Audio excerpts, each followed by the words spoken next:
Fala galera, Aquino na área e hoje a gente vai gravar mais um Aquino Responde. Bora lá?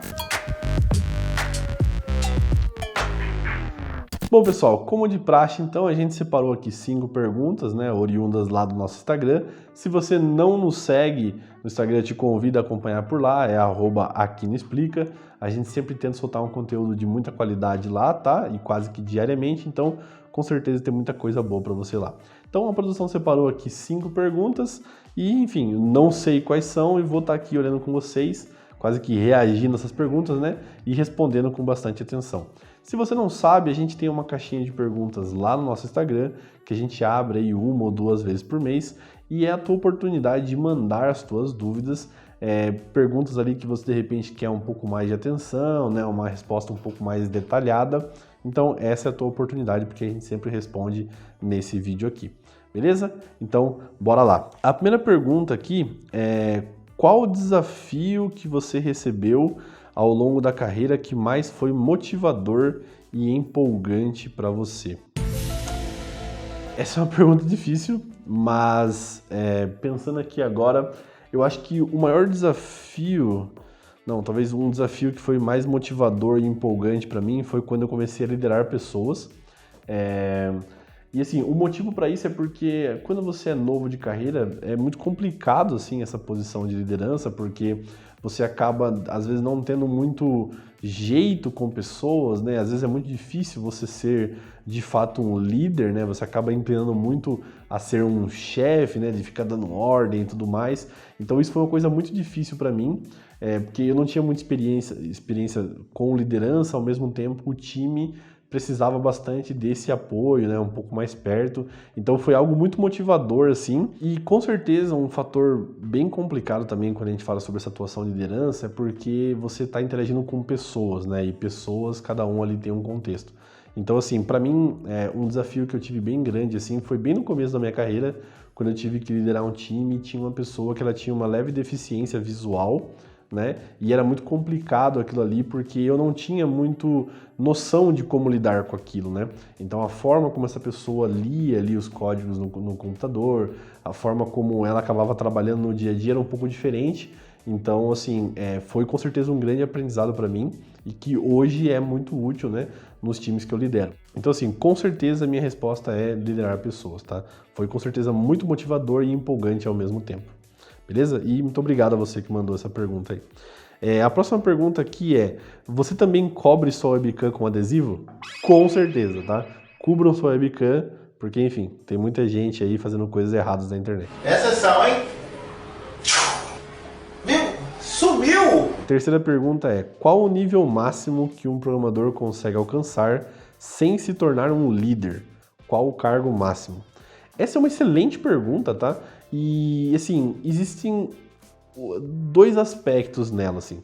O primeiro aspecto é que depende bastante da empresa que você trabalha, e o segundo aspecto é que depende muito do local, assim, quase que geograficamente que você trabalha. Mas eu vou explicar. É muito comum, pessoal, na Europa e nos Estados Unidos, você ter pessoas que são programadores, assim, de programar task mesmo diariamente, e essa pessoa já tem ali 50, 60 anos praticamente e ela está programando lá. Por quê? Porque nesses tipos de país, assim, nesse tipo de região, é muito comum a pessoa ser bem remunerada, então ela faz o que ela gosta. Então ela não precisa virar um gerente, virar um diretor só para ganhar mais. Ela pode continuar com um salário muito bom e continuar sendo um programador, tá? Então às vezes não é nem intenção dela virar um arquiteto, virar uma coisa do tipo, só para ganhar mais. Ela faz realmente o que ela gosta, então isso é muito importante. E essa questão de, assim, depende muito da empresa, é porque às vezes a empresa ela acaba te empurrando para uma área que talvez não é muito o que você quer, Então é muito comum você encontrar por aí empresas onde a pessoa precisa virar um gestor, precisa virar um líder, precisa virar um diretor para ela atingir patamares financeiros que é interessante para ela. Então tem esses 2 aspectos. Dito isso, eu acho que o nível máximo que um programador ele pode chegar, olhando muito para títulos que eu vejo hoje em dia, é o título que o pessoal chama de Master, O programador Master ali, ou Master Developer, como a gente vê muito por aí, ele acaba sendo uma pessoa que está num nível praticamente de um arquiteto de soluções ali, né? Ele é uma pessoa que tem muita experiência densa mesmo com programação, com estruturas de dados, quase que num perfil de bombeiro que a gente fala, né? Que é o cara que chega para resolver, para apagar o incêndio ali, para resolver o problema. Então, esse eu acho que, olhando para programação, acaba sendo o nível máximo, né? Essas pessoas estão em níveis aí já de 15, 20, 30 mil reais de salário, porque elas são muito bem remuneradas mesmo, né? Principalmente porque exige essa experiência muito sólida de quase que décadas assim já de programação, né? Então, assim, eu diria que o nível máximo de programador seria esse. Porém, quando a gente olha para outros aspectos, como por exemplo um arquiteto, um líder técnico, apesar de aqui mencionar, né, sem se tornar um líder, mas se a gente for olhar para esse aspecto, a gente acaba tendo alguns outros recortes, né? Mas assim, sem necessariamente ser um líder, ou é um arquiteto de soluções ali, que em algumas empresas lidera, outras não, ou é justamente o programador master, né? Mas assim, estamos falando de pessoas com muita experiência, já na casa das décadas aí, e assim, um histórico profissional bem grande e o mais importante de tudo, de sucesso. O sucesso toca aqui. Uma outra pergunta que mandaram aqui: que conselho você daria para quem quer começar a liderar pessoas? É uma boa pergunta isso aqui, né, Rodrigo? É verdade. Eu acho que um conselho que eu daria para quem quer liderar pessoas foi justamente um conselho que me deram. Eu me lembro que há muito tempo um grande amigo meu me disse que haveria um escolhido. Quando eu comecei, que é assim, esteja lá por elas, tá? De que forma, assim? Um líder, ele precisa entender que, antes de tudo, ele é ele é alguém que está servindo aquelas pessoas, né? Então, infelizmente, a gente tem na cabeça a ideia de que o líder, as pessoas precisam servir ele. E eu não acredito dessa forma. Eu acredito que o líder, ele está lá para servir as pessoas. E quanto mais ele serve, mais ele lidera. Então, assim, esteja lá por elas, né? Esteja lá pelas pessoas. Faça com que a vida delas fique um pouco mais simples, né? Faça com que o trabalho delas fique mais agradável. Então, assim, escute as pessoas, entenda o que está acontecendo com ela, entenda o que ela está passando, qual tipo de ajuda ela precisa e, assim, realmente lute por aquela pessoa, né? É um aspecto, assim, quase que filosófico, mas o líder, ele precisa entender que o sucesso da operação dele é baseado nas pessoas do time dele. Então, se as pessoas do time dele não estão felizes, não estão se sentindo motivadas, não estão querendo fazer aquilo, o time dele vai ir água abaixo, tá? Então, assim, esteja lá por elas, faça por onde, aprenda a servir pessoas. Essa é a dica que eu daria para quem quer liderar um time algum dia. Bom, a próxima pergunta aqui fingir que o código ficou bom só para agradar a pessoa ou apagar tudo e refazer do zero? Essa pergunta é muito interessante e é até uma pegadinha para mim, porque tem uma história que eu selecionei um código de um colega meu de faculdade e apaguei tudo, mas assim, eu não sou a favor de ficar fingindo coisas, tá?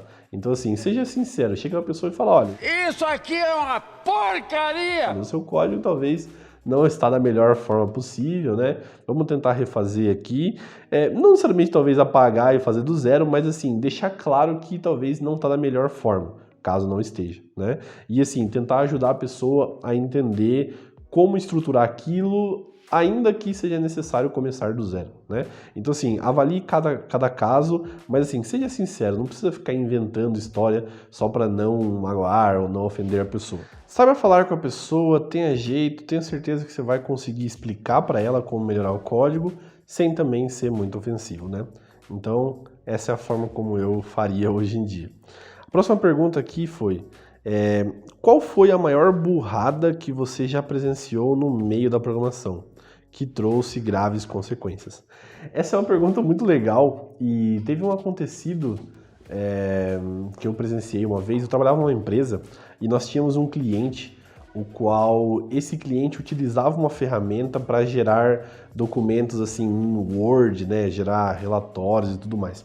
E tinha um rapaz que trabalhava comigo que ele acabou recebendo uma tarefa, né, de melhorar um pouquinho a nossa estrutura que interagia com esse software aí que gerava os arquivos, né? E ele foi no site da empresa, né? Era um produto que você poderia comprar e tal. E ele foi no site dessa empresa, a criadora desse software, e viu que tinha um treinamento lá, né? E aí ele pensou, pô, né, vou fazer esse treinamento aqui. A princípio não falava nada sobre pagar, né? E ele pensou, bom, vou fazer o treinamento. Porém, quem tinha o software era o meu cliente, né? Era a empresa que contratou a empresa que eu trabalhei. E esse rapaz, ele cadastrou com o e-mail da nossa empresa, né? Qual foi o resultado, pessoal? No dia seguinte, o CEO da empresa desse produto mandou um e-mail para a CEO da empresa que eu trabalhava, em cópia com assim, diretores do Brasil, diretores dos Estados Unidos, uma galera, falando que a nossa empresa estava tipo, utilizando software falso, sabe? Assim, tava pirateando, tava com uma versão do produto deles que não estava legalizada. Ele copiou assim, trechos do código de conduta deles. Eu tô com a lei, eu trouxe a lei. Lá, alguma coisa do tipo assim, falando que ele poderia processar a empresa, pedindo ações imediatas. E esse rapaz que trabalhava com a gente, ele era tipo um programador júnior, assim. Então imagine no dia seguinte ele acordar e na caixa de e-mail da empresa dele ter um CEO de uma empresa falando com a CEO da empresa que ele trabalha, com vários líderes assim globais e do Brasil em cópia no e-mail e falando sobre processo e coisas desse nível. Então assim, foi uma burrada gigantesca, né, que ele, coitado, inocentemente fez, né? Assim, na boa intenção ele acabou fazendo isso, mas enfim, foi uma burrada gigantesca que eu presenciei e que trouxe, assim, não graves consequências, porque ele não foi demitido nem nada do tipo, mas, assim, criou um atrito absurdo, né, com pessoas que talvez nem sabiam que ele existia. E, enfim, de novo, né, assim, na boa vontade ele acabou cometendo, né, um erro gigantesco. Então essa com certeza foi talvez, não sei se a maior, mas foi uma situação bem atípica que eu presenciei e foi bem engraçado de certa forma. Bom, a última pergunta aqui que a gente separou foi: qual o padrão para se tornar programador? É obrigatório gostar de Senhor dos Anéis e jogar LOL? Certamente que sim. Pô, assim, apesar de ter esse estereótipo, né, eu acho que o programador, cada vez mais, ele tá se tornando uma coisa comum, eu diria, né? Então, assim, hoje a gente tem pessoas aí que gostam assim, de sertanejo, gostam de ir pra balada e são programadores, né? Porque cada vez mais a gente tá tirando esse estereótipo, né, do rapaz ali, assim, gordinho, de óculos, né, espinha na cara, que tá ali programando, e a gente tá indo pra uma abordagem muito mais do tipo, é uma profissão, como qualquer outra, enfim. Você pode atuar e, enfim, ter a sua vida particular que não necessariamente tem a ver com nerdices, né? Até um fato importante sobre isso, pessoal, é que em outros países, principalmente da Europa, a pessoa que é programadora, ela não tem esse comportamento, né? Ele é um cara que gosta de pescar, sei lá, gosta de, sei lá, trabalhar com madeira nas horas vagas e ele é programador, né? Então eu acho que com o passar do tempo, com certeza aqui no Brasil a gente vai perdendo esse estereótipo, mas a resposta é não, tá? Não tem um padrão, não. Você não precisa estar num estereótipo, num arquétipo específico para ser programador. Eu defendo que a programação é para todo mundo, beleza?